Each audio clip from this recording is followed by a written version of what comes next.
সহিহ বুখারী খণ্ড নম্বর 2 পৃষ্ঠা নম্বর 960 নম্বর থেকে আমরা কথা জানতে পারি যে আল্লাহ রাসূল সাল্লাল্লাহু আলাইহি সাল্লাম বলেছেন হজিবাতিন নার বিশহাওয়াত, জাহান্নামকে কামনা বাসনা দ্বারা ডেকে রাখা হয়েছে। সুতরাং যে ব্যক্তি পরবৃত্তির কাঙ্ক্ষিত কাজকর্ম যেমন গীবত, ইল্লা, পরনিন্দা, পরচর্চা ইত্যাদি কাজে জড়িয়ে পড়বে সেই ব্যক্তি জাহান্নামে পতিত হবে।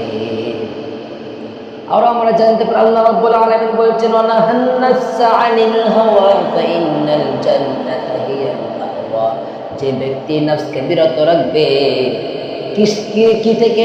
হাওয়া থেকে, খারাপ খাইসাত থেকে। ফাইন্নাল জান্নাতা হিয়াল মাওয়া, তার জন্য রয়েছে জান্নাত আবাসস্থল। আমরা বুঝতে পারলাম যে পরবৃত্তি সর্বদাই খারাপ কাজ চায়। সুতরাং যে ব্যক্তি পরবৃত্তিকে শরীয়তের বিধিবিধান আবদ্ধ